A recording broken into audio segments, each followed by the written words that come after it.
Hi, I'm Neil Donald Walsh. Let me ask you a question. Have you ever wanted to feel less stressed about money?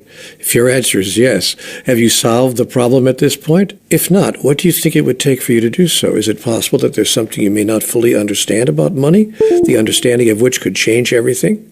For me, there was. In my life, there was. I was made aware of this in my conversations with God, and it was the greatest news I'd ever received. Because then I knew there was something I could do about my money challenges. Earlier in my life, I thought there was something that I could not do much about. It was just an aspect of life that I hoped would work itself out. I had this idea that if I could find or create something of value that I could do, then money would come to me. And I wasn't entirely wrong about that, but what I didn't understand is that I was trying to solve my money problems the hard way. Then I was given the easy way as part of my conversations with God. And I knew instantly that there was a wonderful possibility of a better future for me. And now, in this moment, that possibility exists for you too. Does that feel good to you? I hope so, because it's true. And I want you to pay close attention to what I've come to share here. In this video, I'm going to share with you the number one thing that I didn't understand about money, and about the reason that it flows easily to some people and not so easily to others. There's more than one reason, but CWG taught me that this is the most important, the most significant. What I didn't understand about money is that it does not flow easily to people because of what they are doing. It flows easily to people because of what they're being. You can get money from others for what you're doing, but if you want to get into the flow of money coming to you without you having to struggle for it, then you'll want to shift your focus from what you can do to make a living to what you can be to make a life. That's right, you heard that correctly. You can decide to be a person who has chosen to make a life rather than a living. Wouldn't it be wonderful to have that kind of experience? I know that you can, if you change your mind about what money is. Money is not something we are owed for something we do. Money is something we receive naturally for something we are. Here's a radical idea that can make what I just said real for you. Give it some thought. Money is love. Now, that probably wasn't said a lot to you when you were growing up. I heard a bunch of things about money when I was a child. Money doesn't grow on trees. Money is something you have to earn with hard work. Money is something that there's never enough of, seldom enough. And when I became an adult, you know what I did? I wound up turning every one of those statements into reality. Then I had my conversations with God, and I found out that each of those statements and just about everything else I'd learned about money was false. Money does, in fact, grow on trees. At least paper money does. And money is not something you have to work hard to earn. It often comes easily to people who've done little or nothing hard to earn it at all, but actually have spent their life doing what comes easily, what comes naturally, and doesn't even seem like work at all. In fact, it seems like fun to them. As to whether there seldom is enough, my life has shown me that there have seldom been times when there was not enough. It all depended on what I wanted or felt I needed to have in order to be happy. I'm sure you may know by now, if you've seen the movie of my life or the history, or read the history of my experience, that I lived on the street for a year. That's right, I was a street person, living out in the open air for a year. And I discovered during that time that I could be very happy, genuinely happy, with much less, actually a great deal less, than I ever thought I needed in order to be happy. So most of what I was told about money when I was young has turned out to be not true. And the most important untruth was the idea that money comes to people because of what they do. It turns out that money flows easily and abundantly to people because of what they choose to be. That is why two people can come to the same profession with an equal amount of skill and preparation, but one does amazingly better than the other, even though both are doing the same thing. Lawyer A and lawyer B, each graduated top of their class. Yet lawyer A finds money coming to her easily, while lawyer B seems to have to work and struggle for it. Plumber A and plumber B each have learned their trade exceptionally well, yet plumber A finds money coming easily, while plumber B seems to have to work and struggle for it. What's the difference here? What is the difference that results in people with the same expertise and skill level experiencing vastly different levels of money flow in their life? Wouldn't you like to know the answer to that question? Well, the answer is what you are being while you are doing whatever you're doing.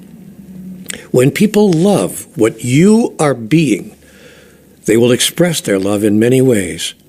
By flowing money to you freely, in the amount that you request for your services, by the way, even if it's more money than someone else asking for the same service. They'll also flow love to you by recommending you often and enthusiastically to others, and by using your services again and again, and by calling on you and only you and nobody else when they need what you bring to their life. An example is going to the same doctor or the same lawyer or the same landscape gardener for 20 years. And often, even when they don't need what you bring to their life, we simply go to them. We desire to experience who they are again and again. Like going to the same restaurant, for instance, over and over, or going to the same dance instructor or the same masseuse. What makes people stick to one provider rather than move around? And what makes people, on the other hand, often move around and try to find another provider? In almost every case, it's what the provider is being. See, it's the waitress at that restaurant who is being a certain way that causes you to go back to that restaurant over and over again and even ask for her table. When you're in love with who you are, when you're providing whatever you're offering to the world, what you're offering to the world comes in a wrapper that everyone wants to keep. Did you ever get a present, a gift like a birthday time or a holiday that was wrapped in such wonderful paper that you actually wanted to save the paper? This is how people save you. Not because of what you're doing, but because of how it's wrapped. When it is wrapped in love, with pure joy as its ribbons, we find we want to use it over and over again and tell everyone else we know about it. Let me give you an example of what I've been talking about here. We talked about plumber A and plumber B having identical trades. They even set up shop in the same part of town, just blocks from each other. Plumber A is flourishing, and plumber B's business is, you should excuse the expression, going down the drain. What gives here? I had to call a plumber a while back because of an emergency in my own house. The kitchen sink was backing up. It suddenly wouldn't drain. And this happened, of course, as it always does, just before a major event that we were holding in our home, to which we had invited many guests from out of town. Understandably, we were a bit panicky, so we called a man that we know who did repair work in people's homes and asked if he knew of a good plumber. He came up with a name instantly, just that fast. There wasn't even the slightest hesitation. You'd think he had the man's name memorized. Actually, it was somebody he'd never forgotten because of his own experience of the man. We've never forgotten him either after he came to our house. Let me tell you the story. First, he came right away. The first thing the next morning, before his regular starting time. He told us on the phone that he was booked throughout the week, but would come to our place as early as we would let him in.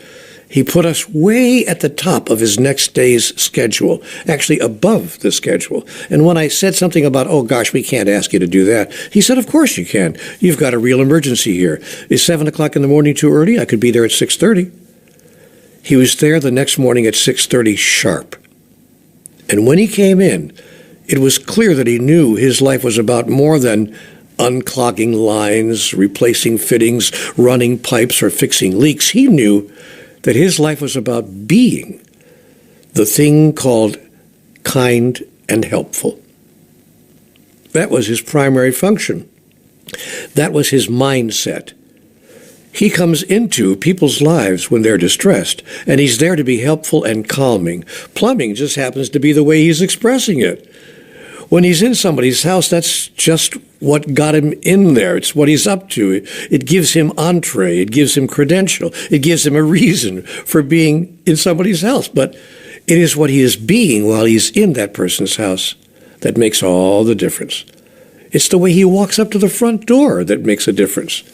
The first words he says make a difference. His energy makes a difference. This man was not just cordial. He was kind. His whole demeanor was one of gentle kindness. He made us feel immediately and totally okay with the hour of the day that it was. I mean, he was there at 6:30 in the morning. But he put us at ease by saying to us right at the outset, he said, look, I'm not going to charge you any more than I would ask of anyone that I was doing this work for in the middle of the day. So please, just don't worry about this is going to cost you an arm and a leg. Just let's see what the problem is and get her fixed. Wow. Talk about making us comfortable.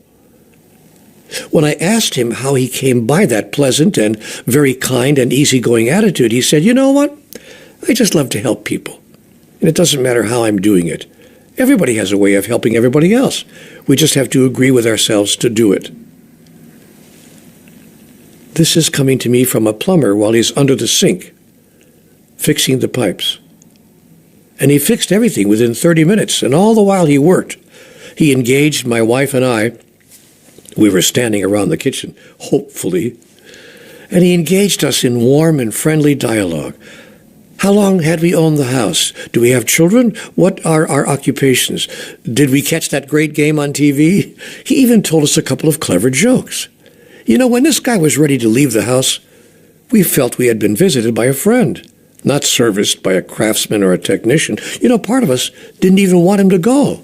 And we told him so. We said, you know, we wish he didn't have to go. He laughed and said, well, it's been nice being here with you too. And true to his word, he charged us his regular daytime rate. Now, if you ever need to have a service person in any trade come to your home, how wonderful do you think it would be to have such an experience? Do you think we've recommended this plumber to other homeowners we know? We've told people who don't even need a plumber right now, hey, if you ever need a plumber, let us tell you about this guy we found. And we've passed his name on to dozens of people. So if you want to get into the money flow in your life, first decide what you wish to be. That is, what state of being, what beingness you wish to experience. Then move into that beingness without doing anything. In my lectures, I'm fond of saying, you don't have to do a damn thing. In fact, you should stop doing damn things.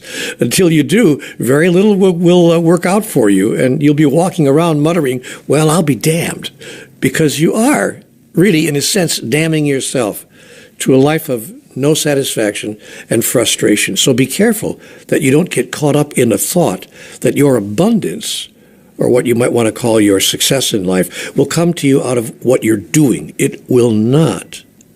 And if you haven't learned that, life will teach you that. Because you'll do all this stuff. You'll be just doing this and doing that, doing this and doing that. You'll be doing this and doing that, and just wind up with a great big pile of doo-doo, and you'll wonder, how did I create this pile of doo-doo here? I did all the right things. I was doing all the right stuff. The person who's in the money flow is being something. When she walks into the room, she's being something extraordinary. She's being compassion, wisdom, humor. He's being joy, and yes, even love. He's being one with the people whose lives he's touching. The highest level of being is when you're being one. You know, when you go to a doctor, lawyer, plumber, dentist, whoever it is, anybody to whom you're going, the clerk at the post office, it doesn't matter. When you're going to that person, you look into their eyes and you say, you know what? They get me. They see me. And you walk away saying, what a nice person. What a nice guy. Wasn't she sweet?